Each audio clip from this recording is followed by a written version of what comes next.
हाँ जी, hello everyone and welcome in this session. और इस सेशन में हम लोग प्रेम्बल्स को डील करने जा रहे हैं। प्रेम्बल यानी प्रस्ताव। एक बात बोलो, हम लोग एक दूसरे को कैसे जानते हैं? नाम से जानते हैं ना, इसका नाम ये है, उसका नाम एक्स है, उसका नाम जेड है, उसका नाम वाई है। उसी तरह हमारे संविधान को किस तरह इंट्रोड्यूस किया जाएगा, किस तरह कोई जानेगा, तो वो प्रेम्बल से जानता है, जाना जाता है। तो प्रेम्बल जो है ना, हमारे संविधान का आइडेंटिटी कार्ड है। और ये बात किसने पहली बार कही? Who says it? एने पालकिनीवाला। एने पालकिनीवाला जो है ना, इन्होंने कहा था कि प्रेम्बल यानी प्रस्तावना हमारे संविधान का आइडेंटिटी कार्ड। आइडेंटिटी कार्ड मतलब पहचान पत्र है। ओके, तो एने पालकिनीवाला एक बहुत बड़े वकील, इन्होंने केशवानंद भारती जैसे बड़े case, Golaknath case, Minerva mill case, LIC India case, ये बहुत बड़े बड़े केस हैं।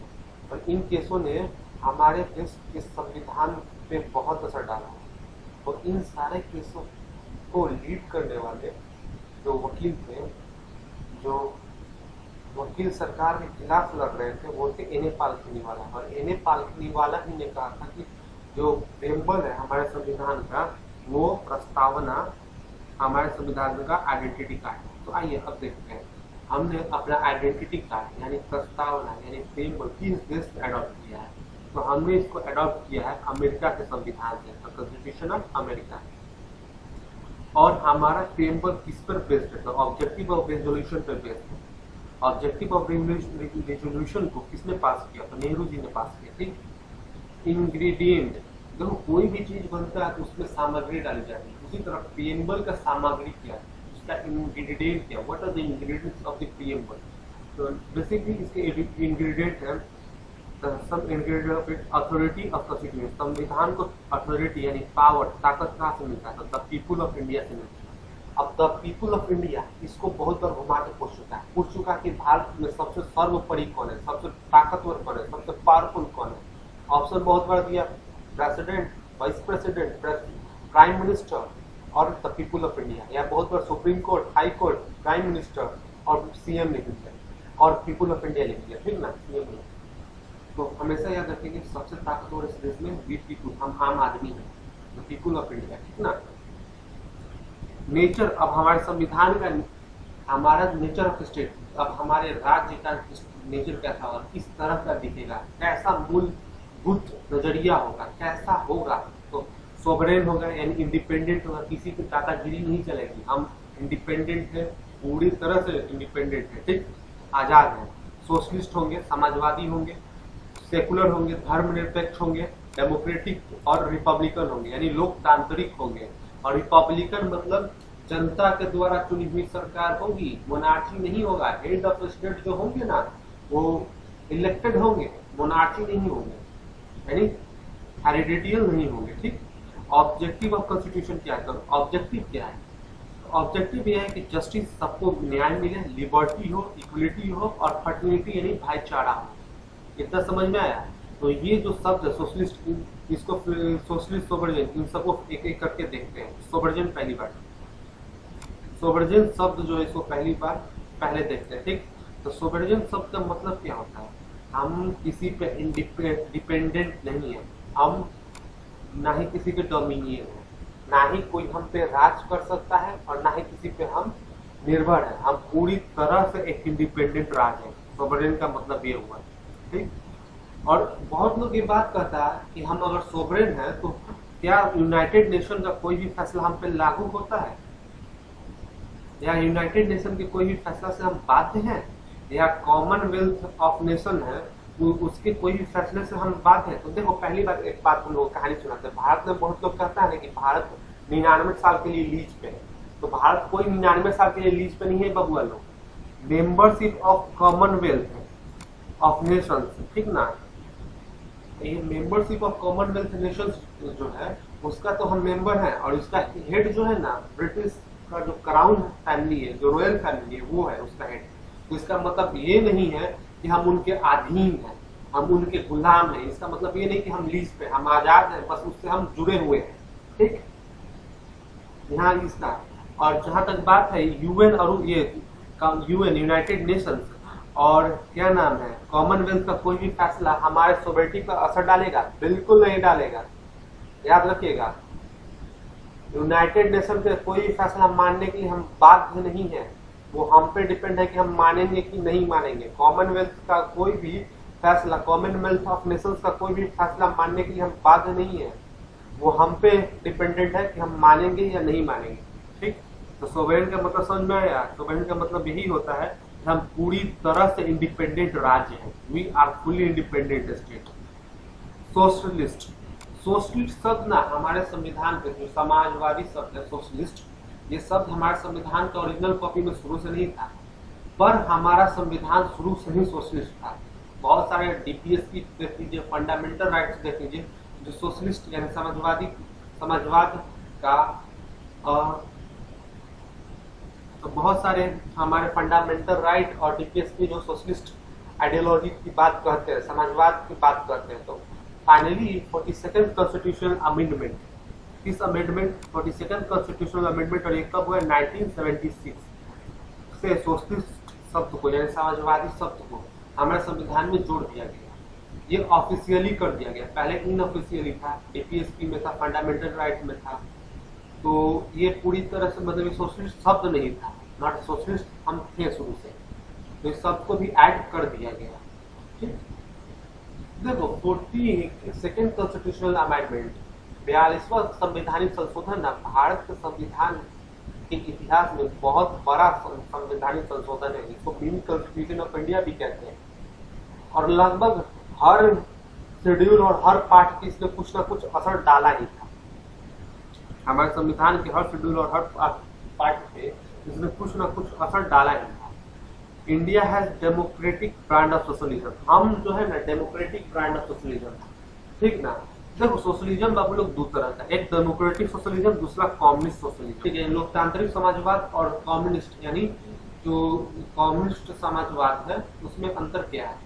तो देखो डेमोक्रेटिक में ना इकोनॉमी मिक्स होता है। मिक्स इकोनॉमी मतलब प्राइवेट प्लेयर भी है और पब्लिक प्लेयर भी है, यानी सरकार भी इकोनॉमी चला रहा है और प्राइवेट इंडस्ट्रीज भी हैं जो इकोनॉमी में भागीदारी करती है। ठीक ना, वही कम्युनिस्ट में जो भी चीज है इकोनॉमी का वो स्टेट स्पॉन्सर है। जो भी इकोनॉमी में काम होगा, जो भी इकोनॉमी के जरिए काम होगा, जो भी इकोनॉमिकल वर्क होंगे वो सारे स्टेट स्पॉन्सर यानी सरकार कंट्रोल करेगी। यहाँ पे लिखता है both private and public sector, यहाँ पर दोनों प्राइवेट और निजी, सरकारी और निजी संस्थान है, यहाँ पर सिर्फ निजी सरकारी संस्थान है कम्युनिस्ट में। ठीक ना, डेमोक्रेटिक सोशलिज्म का सबसे बेसिक एग्जाम्पल हमारा देश, हमारा प्यारा भारत, और कम्युनिस्ट का सबसे बड़ा एग्जाम्पल हमारा सबसे बड़ा दुश्मन कहा जाने वाला चाइना। ठीक, our socialism is brand of Marxism and Gandhism. देखो हमारा जो सोशलिज्म है ना बोलो, वो गांधीज्म और मार्क्सिज्म, कार्ल मार्क्स और गांधी जी दोनों सोशलिस्ट लीडर थे और दोनों के आइडियोलॉजी का एक ब्लेंड है, एक मिक्सचर है। ठीक ना, पर हमारा सोशलिज्म जो डेमोक्रेटिक सोशलिज्म है वो ज्यादातर गांधी जी के आइडियाज के प्रति झुका हुआ, उनके तरफ ज्यादा उनका झुकाव दिखता है, मार्क्सिज्म की तरफ कम दिखता है। ठीक ना, अब आइए सेकुलर शब्द। सेकुलर भी हमारे संविधान में 42nd कॉन्स्टिट्यूशनल अमेंडमेंट के जरिए जोड़ा गया था। शुरू से हमारे संविधान में सेकुलर शब्द था नहीं, मगर इसका मतलब ये नहीं कि हम शुरू से सेकुलर थे नहीं, हम शुरू से सेकुलर थे। हमारे संविधान का फंडामेंटल राइट मौलिक अधिकार का आर्टिकल यानी आर्टिकल 25 सेकुलरिज्म की बात करता है। आर्टिकल 25 से 27-28 तक लगातार सेकुलरिज्म की बात करता है। डीपीएसपी का भी बहुत सारा आर्टिकल है जो सेकुलरिज्म की बात करता है। ठीक ना, तो देखो सेकुलरिज्म का मतलब क्या होता है? सेकुलरिज्म का मतलब होता है हमारे संविधान में सेकुलरिज्म का बेसिकली ये मतलब है कि सारे जो धर्म है वो बराबर है और उन सबको सरकार बराबरी से सपोर्ट करता बढ़ने के लिए। ठीक ना, स्टेट तीन तरह के होते हैं। एक होता है एथिस्ट स्टेट, यानी एथिस्ट स्टेट जो कोई भी रिलीजन नहीं मानता है। एग्जाम्पल इसका लिख लीजिए आप, चाइना। ठीक, चाइना एक एथिस्ट स्टेट है। ठीक, वही थेरोटिक स्टेट जो होता है ना प्रो रिलीजन, पाकिस्तान जितना भी इस्लामिक कंट्री है सब प्रो रिलीजन है, वो थेरोटिक स्टेट है। और सेकुलर स्टेट जो न्यूट्रल है, किसी भी धर्म के प्रति वो न्यूट्रल है, सामान्य है। किसी भी धर्म को समान समझता है, तो वो सेकुलर है। यहाँ पर जो शब्द है ना, इस क्रेटिक का मतलब होता है जन, और डेमो मतलब होता है सरकार, ये ग्रीक वर्ड है। और डेमो प्लस क्रेटिक मिलकर बना डेमोक्रेटिक, यानी लोकतंत्र। तो प्रियम्बल जो कहता ना कि हम एक डेमोक्रेटिक नेशन है, और हमारे डेमोक्रेसी में सबसे सुप्रीम जो है ना पीपुल पावर है, वो आम आदमी के पास है, ठीक। Supreme power by the people, ठीक ना। अब डेमोक्रेसी भी बबुआ लोग दो तरह का होता है, डायरेक्ट और इनडायरेक्ट। डायरेक्ट में क्या होता है, जो सुप्रीम पावर है वो आम जनता, जो सुप्रीम पावर है, जो पूरा पावर है वो आम जनता खुद कंट्रोल करता है, खुद एक्सरसाइज करता है, उसका एक्सरसाइज करता है। इसका एग्जांपल है स्विट्जरलैंड। और इनडायरेक्ट, जैसे हम इनडायरेक्ट डेमोक्रेसी हमारे देश में है, जहाँ पे हम लोग एक रिप्रेजेंटेटिव चुनते हैं फिक्स पीरियड ऑफ टाइम के लिए, और वो सरकार चलाता है फिक्स पीरियड टाइम के लिए। जैसे हमारे देश में 5 साल के लिए सरकार चुनी जाती है, तो ये हुआ इनडायरेक्ट डेमोक्रेसी। रिपब्लिक, देखो डेमोक्रेटिक पॉलिटी जो होता है ना, वो 2 हिस्सों में बटा हुआ है, एक मोनार्ची, दूसरा होता है रिपब्लिक। तो मोनार्ची मतलब जो हेड होगा ना स्टेट का, यानी कंट्री का, राज्य का, जो देश का जो हेड होगा वो हेरिडिटी होगा, यानी वो किसी न किसी राज घराने से बिलोंग करता होगा, वो फैमिली किसी न किसी रॉयल फैमिली से आता होगा, और उसी रॉयल फैमिली का कोई ना कोई आदमी बार बार राजा या रानी बनेगा। इसका एग्जाम्पल कौन है, ब्रिटेन। रिपब्लिक, हमारा देश एक रिपब्लिक डेमोक्रेटिक है, तो यहाँ पे हमारे देश का जो हेड है ना उसका इलेक्शन होता है, और उसका इलेक्शन राष्ट्रपति महोदय का उनका इलेक्शन होता है, हर 5 साल पे होता है। तो देखो यहाँ पे लिखा हुआ head of state were elected by directly और indirectly after fix period of time. इसका बेस्ट एग्जांपल यूएस और इंडिया है। जस्टिस, ये जस्टिस शब्द जो है ना, हमने इसको रशियन इवोल्यूशन 1917 से लिया है। सवाल बहुत बार पूछा कि रशिया इवोल्यूशन से हमने क्या लिया है, तो जस्टिस। और रशिया इवोल्यूशन हुआ कब था, तो 1917 में हुआ था, याद रखेंगे। 3 टाइप ऑफ जस्टिस, 3 तरह के जस्टिस है, न्याय। पहला सोशल, दूसरा इकोनॉमिकल, तीसरा पॉलिटिकल। अब सोशल जस्टिस क्या है कि हर किसी का को बराबर अधिकार होना चाहिए, किसी तरह का डिस्क्रिमिनेशन नहीं होना चाहिए। दूसरा इकोनॉमिकल, कोई राजा और कोई गरीब, ये कोई राजा है तो उसको कम अधिकार देना, कोई गरीब हो तो उसको क्या नाम है, कोई राजा हो तो उसको ज्यादा अधिकार देना, कोई गरीब हो तो उसको कम अधिकार देना, ये नहीं चलेगा। सबको, राजा और गरीब, रिच और पुअर, दोनों को समान अधिकार। पॉलिटिकल, सबको बराबर पॉलिटिकल राइट मिलना चाहिए, ठीक ना। लिबर्टी, ये सब लिबर्टी जो है ना, हमने इसको कहाँ से अडॉप्ट किया, तो फ्रेंच रिवोल्यूशन। सवाल पूछ सकता है, अब पूछा भी है कि फ्रेंच रिवोल्यूशन से हमने क्या सीखा है, और फ्रेंच रिवोल्यूशन कब हुआ था, तो 1789 में हुआ था। अब लिबर्टी का मतलब होता क्या, तो लिबर्टी का मतलब होता है secure all citizen liberty of thought, expression, belief and worship. हर इंसान के को लिबर्टी मिलना चाहिए बोलने का, अपना क्या नाम एक्सप्रेशन रखने का, अपना फेथ मानने का, अपना वर्शिप करने का, ठीक ना। तो फंडामेंटल राइट के जरिए दिया भी गया इसको। इक्वलिटी का मतलब होता है किसी तरह का स्पेशल प्रिविलेज किसी भी सोसाइटी के आदमी को ना देना, ठीक। फर्टिनिटी का मतलब होता है ब्रदरहुड का मतलब होता है भाईचारा, ठीक ना। तो फर्टिनिटी को प्रमोट करने के लिए हमारे देश में सिस्टम ऑफ सिंगल सिटीजनशिप को, मतलब एक समान नागरिकता का अधिनियम। और दूसरा unity and integrity of nation. अब इंटीग्रिटी ये शब्द भी 42nd कॉन्स्टिट्यूशनल अमेंडमेंट के जरिए हमारे संविधान में जोड़ दिया गया है।